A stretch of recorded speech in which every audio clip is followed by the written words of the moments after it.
की भारत माता की తెలుగు తల్లికి అందరికీ నమస్కారం.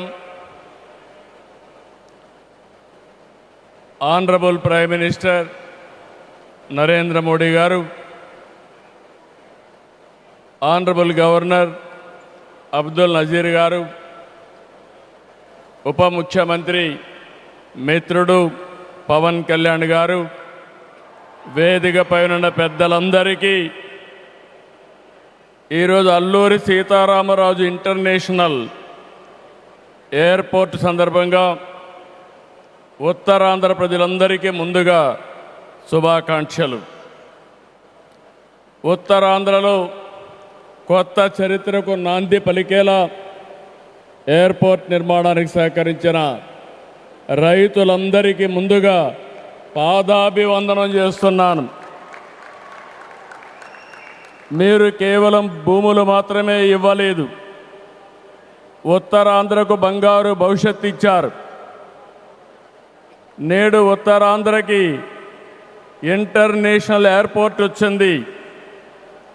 ఉత్తరాంధ్రకి అంతర్జాతీయ ఐటీ దిగ్గజం గూగుల్ వచ్చింది. ఉత్తరాంధ్రకి ప్రపంచ స్థాయి స్టీల్ కంపెనీ ఆర్సీఆర్ మిత్తల్ వచ్చింది. ఇంకా ఎన్నెన్నో. ఇవన్నీ ఎలా వచ్చాయి? ఒక్కసారి మీరు ఆలోచించుకోవాల్సిన అవసరం ఉంది. 2 ఏళ్ల క్రితం విధ్వంసమైన రాష్ట్రం. ఆ రోజు నేను, పవన్ కళ్యాణ్ గారు, నరేంద్ర మోడీ గారి నాయకత్వంలో మీ అందరికీ ఒక హామీ ఇచ్చాం. రాష్ట్రాన్ని పునర్నిర్మాణం చేస్తామన్నాం, నిలబెట్టుకున్నాం. మోడీ గారి చేతుల మీదుగా ప్రారంభించుకున్న ఎయిర్పోర్టు ఉత్తరాంధ్రకు ఒక మణిహారం. నేను అందుకే పదే పదే చెప్తున్నాను, ఉత్తరాంధ్ర కలలకు రెక్కలొచ్చాయి. ఎర్ర బస్సు రాదన్నారు, ఎయిర్ బస్ వచ్చింది. అవహేళన చేసిన వాళ్ళు అడ్రస్ లేకుండా పోయే పరిస్థితికి వచ్చారు. ఆ రోజు ఎన్నో ఈ ప్రాంత ఆశలని, ఆకాంక్షల్ని తక్కువ చేశారు, అడ్డుపడ్డారు. అన్ని అధిగమించాం. అద్భుతమైన ఎయిర్పోర్ట్ ఈరోజు నిర్మాణం అయిందంటే ఇది ఉత్తరాంధ్రకి గర్వ కారణమని మరొకసారి విజ్ఞప్తి చేస్తున్నాను. కొత్త ఎయిర్పోర్టు మన్యం వీరుడు అల్లూరి సీతారామరాజు పేరు పెట్టుకున్నాం. పేరు తలుచుకుంటేనే గుండె ఉప్పొంగుతుంది. గిరిజనులతో కలిసి ఆయన చేసిన స్వాతంత్ర పోరాటం దేశం ఎప్పటికీ మరిచిపోదు. ఉత్తరాంధ్ర శక్తికి నిదర్శనం ఈ ఎయిర్పోర్టు. ఎందుకంటే ఈ ఎయిర్పోర్ట్ నిర్మించింది ఎవరో కాదు, ఉత్తరాంధ్ర వాసి జిఎంఆర్, ఈ ప్రాంత వాసి. ఇంకొక పక్క దీనికి తొలుగు అడుగు వేసిన అశోక్ గజపతి రాజు ఇక్కడి వారే. ఏవియేషన్ మంత్రిగా నిర్మాణం పూర్తి చేసే బాధ్యత తీసుకున్న రామ్మోహన్ నాయుడుది కూడా ఉత్తరాంధ్రనే. ఇది ఉత్తరాంధ్ర సత్తా అని మరొక్కసారి మీ అందరికీ విజ్ఞప్తి చేస్తున్నాను. ఈరోజు ఉత్తరాంధ్ర దశ దిశ మార్చి కీలక ప్రాజెక్టు ప్రారంభానికి వచ్చిన మోడీ గారికి మనస్ఫూర్తిగా ధన్యవాదాలు. ఈరోజు మనందరం గుర్తుపెట్టుకోవాలి, వెంటిలేటర్ పైనున్న ఆంధ్రప్రదేశ్కి ఆక్సిజన్ ఇచ్చి ఈరోజు నిలబెట్టిన వ్యక్తి నరేంద్ర మోడీ గారు. నేను మిమ్మల్ని అడుగుతున్నా, ఆంధ్రుల సెంటిమెంట్ విశాఖ ఉక్కు నిలబెట్టింది ఎవరని గట్టిగా మీరు చెప్పాల్సిన బాధ్యత మీ పైన ఉంది. ఎవరు? విశాఖ రైల్వే జోన్ మంజూరు చేసి విభజన హామీని నెరవేర్చింది ఎవరు? పోలవరానికి సాయం చేసి గాడిన పెట్టింది ఎవరు? రాజధానికి నిధులిచ్చి పనులు పునఃప్రారంభించిన వ్యక్తి ఎవరు? 2027 భోగాపురంలో చెప్తున్నాను, పోలవరాన్ని పూర్తి చేసి మన ప్రధాని చేతుల మీద జాతికి అంకితం చేస్తామని హామీ ఇస్తున్నాం. 2028 అమరావతి మొదటి దశ పనులన్నీ పూర్తి చేసి మన ప్రధానమంత్రి నరేంద్ర మోడీ గారి చేతుల మీదుగా ప్రారంభిస్తామని మీ అందరికీ హామీ ఇస్తున్నాను. దీనికి మనందరం థ్యాంక్స్ చెప్పాలనా లేదా అని అడుగుతున్నా. చెప్పాలనా లేదా అని అడుగుతున్నా. థ్యాంక్ యూ, థ్యాంక్ యూ, ధన్యవాదాలు, ధన్యవాదాలు. ఏఎస్ఆర్ ఎయిర్పోర్టు 2703 ఎకరాలు, 5641 కోట్ల రూపాయలు అద్భుతంగా వచ్చింది. ఎయిర్పోర్టుని ఫ్లయింగ్ ఫిష్ ఆకారంలో నిర్మించారు. మన తీర ప్రాంతాన్ని ఇది గుర్తు చేస్తుంది. అటు సముద్రం, ఇటు పచ్చని కొండల మధ్య విమాన ప్రయాణమే కొత్త అనుభూతిని తీసుకొస్తుంది. నేను చాలా విమానాశ్రయాలు చూశాను, కానీ భోగాపురం ఒక ప్రత్యేకమైన ఎయిర్పోర్ట్ అని మరొకసారి మీకు విజ్ఞప్తి చేస్తున్నా. ఎయిర్పోర్ట్లో అడుగడుగున తెలుగు కళలు, సంస్కృతి కనిపిస్తున్నాయి. తెలుగు ముగ్గులు, ఏటి కొప్పాక బొమ్మలు, కూచిపూడి నృత్యం, తోలు బొమ్మలాట, బొబ్బలి వీణ, నాదస్వరం, లేపాక్ష నంది వంటివి ప్రతిబింబించేలాగా తీర్చిదిద్దారు. విశాఖ నుంచి భోగాపురాన్ని నిర్మించే బీచ్ కారిడారు ప్రకృతి అందాలతో మరింత ఆకర్షణ తెస్తుంది. గ్లోబల్ ఏరోస్పేస్ ఏవియేషన్ హబ్కి GMR Mansas aviation university, ASIP semiconductor ప్రాజెక్టుకు శంకుస్థాపన చేసుకున్నాం. జిఎంఆర్ విఎఫ్ స్కిల్ డెవలప్మెంట్ సెంటర్కి ప్రారంభించుకున్నాం. శంషాబాద్ ఎయిర్పోర్టుతో తెలంగాణ దశ దిశ మారింది. భోగాపురం ఎయిర్పోర్టుతో ఉత్తరాంధ్ర దశ దిశ మారుతుంది. 2015లో ఆనాడు ప్రధానమంత్రిగా ఉన్న నరేంద్ర మోడీ గారి నాయకత్వంలో ప్రకటన చేశాం. 19లో అనుమతులు తెచ్చి శంకుస్థాపన చేశాం. భోగాపురానికి నాడు కొబ్బరికాయ కొట్టింది మనమే, నేడు గుమ్మడికాయ కట్టింది మనమే. గుర్తుపెట్టుకోమని కోరుతున్నాను. ఈ 2 ఏళ్లలో ప్రధానమంత్రి గారి సహకారంతో ఉత్తరాంధ్రలో 189 ప్రాజెక్టులకు సంబంధించి 6,13,00,000 పెట్టుబడులు.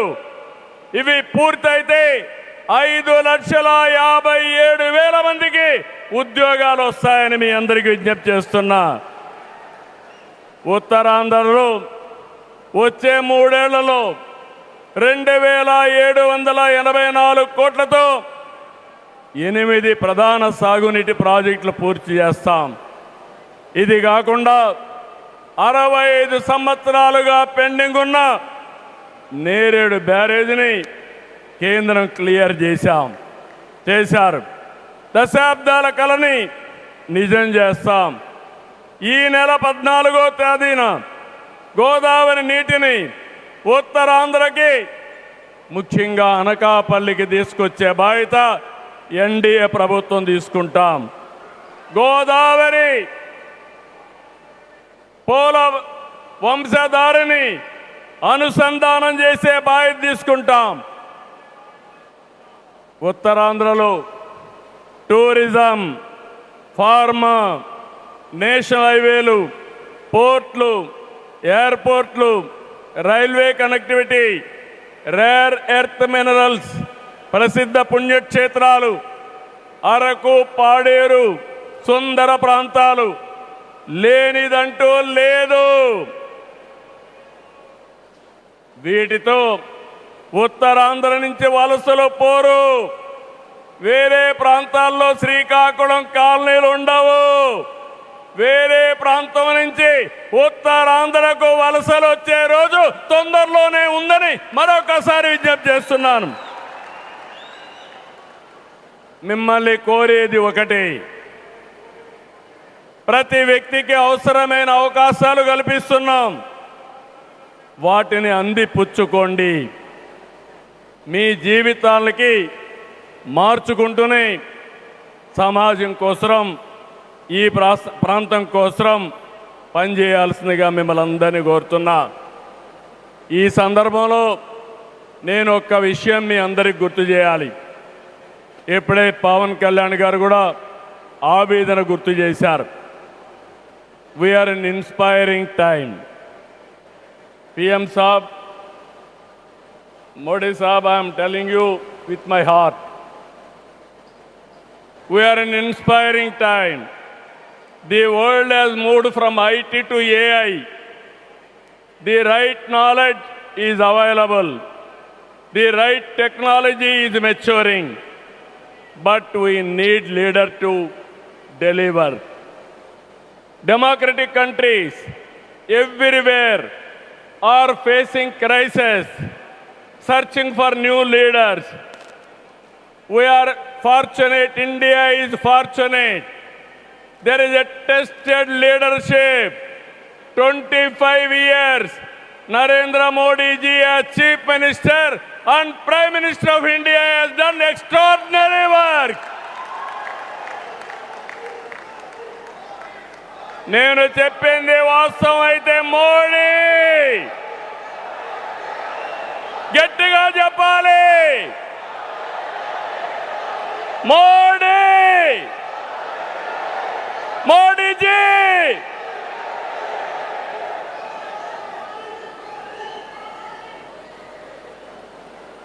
He is the only one leader in the democratic world with the knowledge, the technology and the ability to carry 144 crore people and make this nation forward. For the last 12 years, all of us have to compare tremendous track record, digital public infrastructure. Today I can say proudly, world largest transactions, digital transactions are happening not in America, not in China, but in India.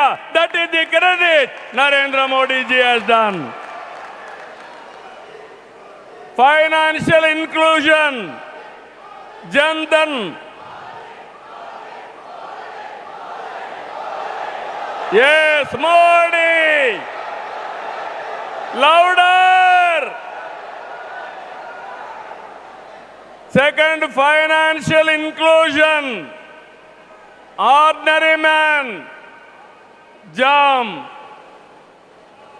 It is a historical moment. Without corruption, any benefit is going to the last mile, that is DBT. Nowhere in the world, in India it has been established. Infrastructure, you have seen Bhogapuram, like this so many airports, national highways. I can say proudly, nowhere in the world our national highways can beat. Railways, yesterday, high-speed trains are coming. And also, green hydrogen train has come in India. First time, that is what Narendra Modi ji. Ports, metros, green energy. Nobody dreamt 500 gigawatts of green energy. Surya Ghar. And also, he promoted green energy like anything. GST is a breakthrough reform. Welfare, every poor person house, Ayushman Bharat, LPG, JJM, through JJM, every home he wanted to give tap water. GDP, wealth creation, from 11th place, he brought it to 4th place. That is the pride. National defense and also security. There is no Naxalism, no terrorism. Under his leadership, we are all safe. Foreign policy, one of the best foreign policy. Every country is shocked to hear that. Space, science, technology. If we talk anything, I have seen in my past 5 decades career. 1978, I became first time MLA. 1980, I became minister. First time, I have seen a leader with clear clarity. Always, he works with a single agenda, nation first. I am asking one thing, how many leaders with dedication they have worked? In my experience, only one leader, that is Narendra Modi, has done extremely good work.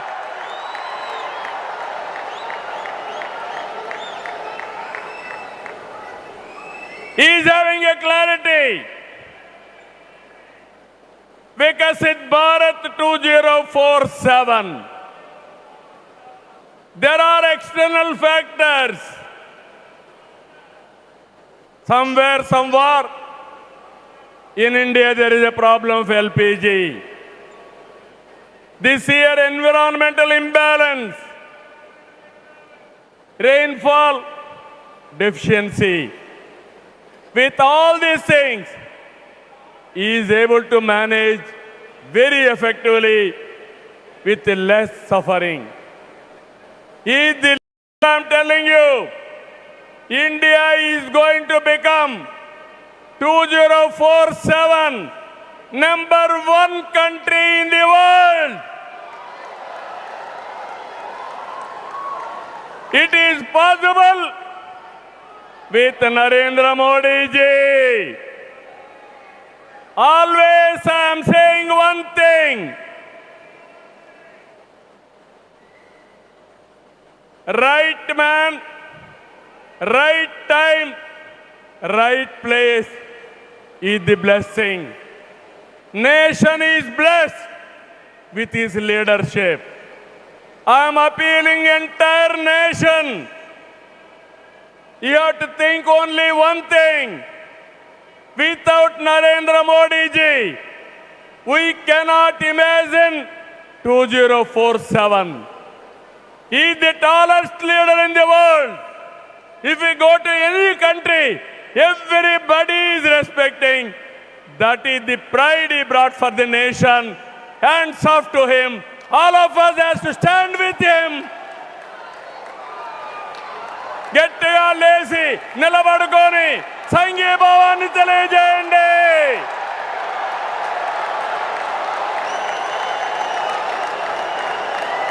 గట్టిగా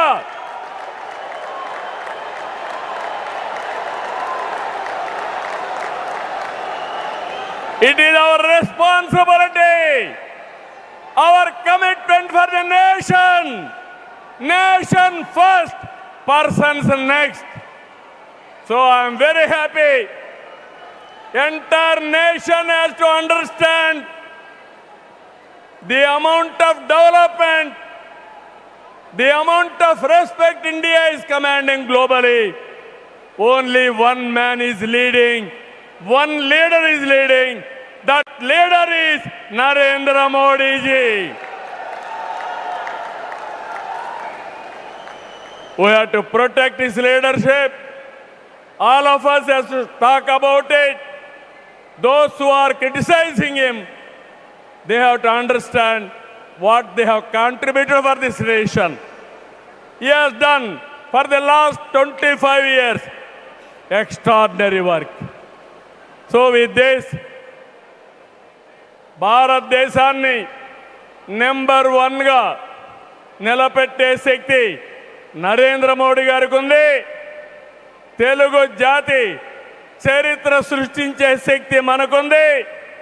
అల్లూరి సీతారామరాజు స్ఫూర్తితో ఐక్యంగా అడుగేద్దాం. అటు కేంద్రం ఇటు రాష్ట్రం కలిసి ముందుకెళ్దాం. తెలుగు జాతిని నెంబర్ 1గా చేసుకోవాలని మరొక్కసారి మీ అందరికీ విజ్ఞప్తి చేస్తూ, ఉత్తరాంధ్ర మళ్ళీ చెప్తున్నా, ఇంక మీరు పేద అరుపులు అరవడానికి లేదు. ఉత్తరాంధ్ర ఉత్తమ ఆంధ్ర, నెంబర్ 1 ఆంధ్ర, నెంబర్ 1 ప్రపంచంలో దేశం రావాలి. విత్ దిస్ మరొకసారి మీ ఉత్సాహం చూశాను, మీ కమిట్మెంట్ చూశాను. ఇక్కడ ఎంతమంది ఉన్నారో ఎంతమంది బయటనున్నారు. ఈరోజే మన గిరిజన పిల్లలు దింసా డాన్స్ చేసి గిన్నీస్ రికార్డు తెప్పించారు, వరల్డ్ బుక్ ఆఫ్ రికార్డ్స్ తెప్పించారు. వాళ్ళందరినీ అభినందిస్తూ మనస్ఫూర్తిగా ఈ కార్యక్రమాన్ని జయప్రదం చేసిన మిమ్మల్ని అందరినీ అభినందిస్తూ ధన్యవాదాలు తెలియజేసుకుంటూ సెలవు తీసుకుంటున్నాను. జై భారత్, జై తెలుగు తల్లి, జై హింద్.